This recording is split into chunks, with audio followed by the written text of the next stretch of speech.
In the late 1960s, the coffee industry looked completely different from today. Coffee was treated like a simple household drink, cheap, ordinary, and forgettable. Most Americans drank instant coffee at home or weak coffee in diners. Few people cared where beans came from, how they were roasted, or what coffee could truly become.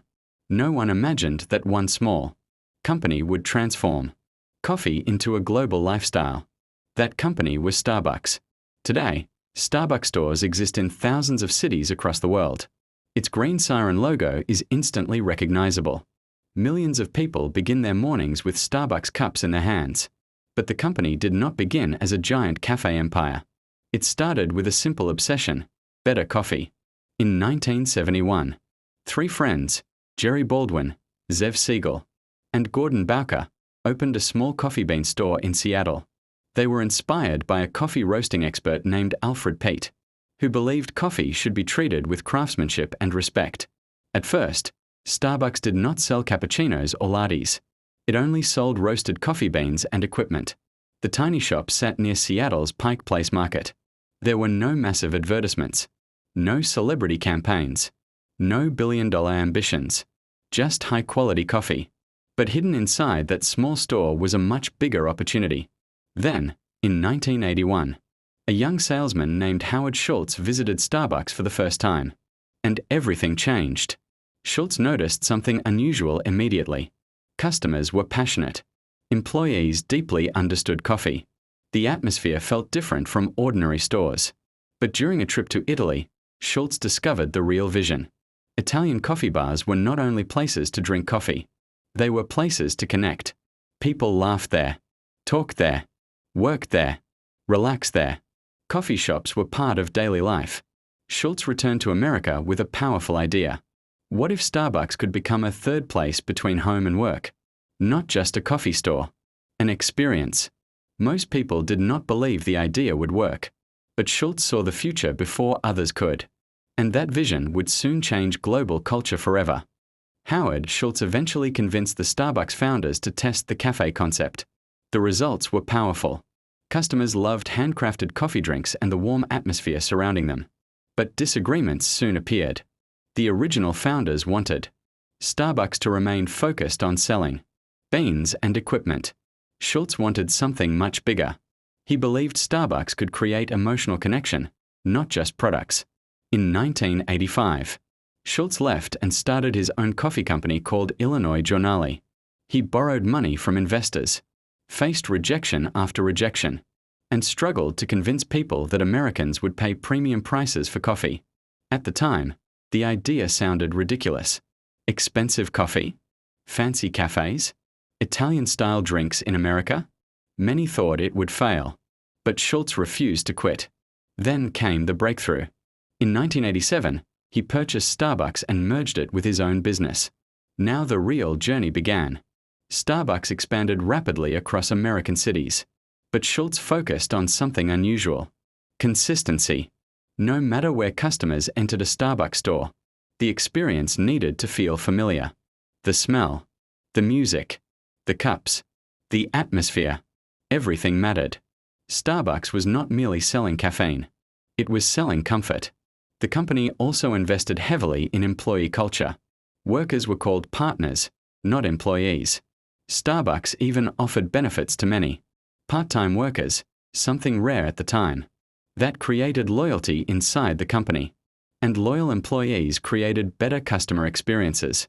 By the early 1990s, Starbucks stores were opening everywhere. Shopping malls, airports, downtown streets, office districts. The green logo spread rapidly. Then Starbucks went public in 1992. Investors saw massive potential. Sales exploded. Stores multiplied.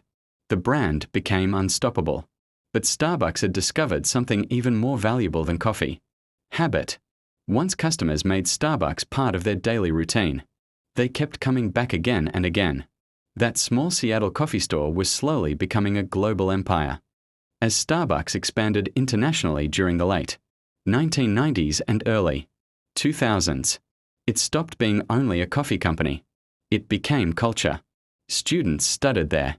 Business meetings happened there. Writers wrote there. Friends gathered there. Starbucks transformed cafes into modern social spaces. The company mastered branding with incredible precision. The green siren logo became associated with productivity, relaxation, and urban lifestyle. People were not only buying drinks, they were buying identity. Then Starbucks introduced another powerful strategy: personalization. Customers could customize nearly everything. Extra shots, different milk, flavors, toppings, sizes. That flexibility made people feel ownership over their drinks, and ownership creates emotional attachment. Meanwhile, Starbucks expanded aggressively across the globe. New stores appeared in Asia, Europe, the Middle East, and beyond.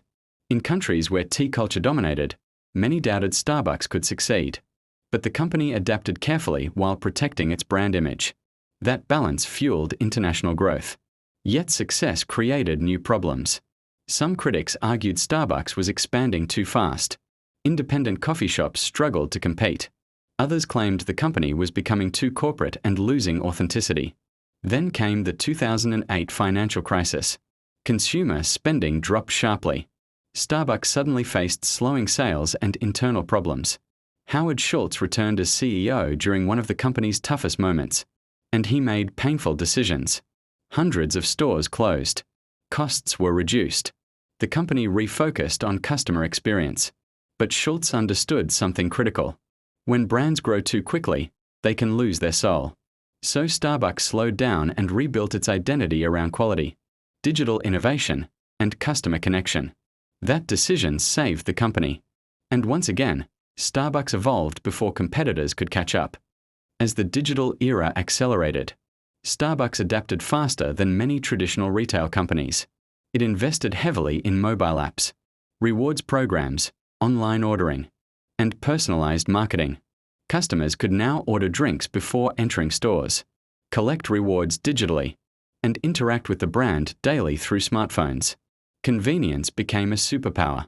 Starbucks also embraced social media brilliantly. Limited-time drinks, seasonal menus, and viral products generated massive online attention. The pumpkin spice latte became more than a drink. It became an annual cultural event. At the same time, Starbucks expanded into premium coffee experiences, sustainability efforts, reusable packaging initiatives, and ethical sourcing programs. Modern consumers expected more than products. They expected values. Starbucks understood that global brands are judged not only by profits, but by responsibility.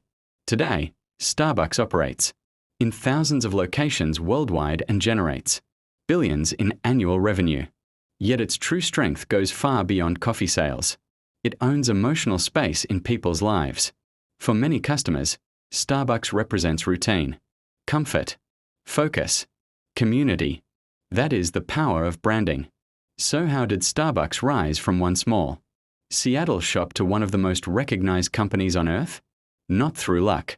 It succeeded through experience design, consistency, emotional branding, customer habit, global adaptation, and relentless reinvention. There is also a deeper lesson behind the story. Many businesses sell products. Great businesses sell feelings. Many companies create customers. Legendary companies create rituals. Starbucks understood something most brands never fully realize. People may come for coffee, but they return for connection. From a tiny coffee bean store near Pike Place Market to a worldwide lifestyle empire, that is the untold story of Starbucks, a company that did not simply change coffee. It changed how the world experiences it.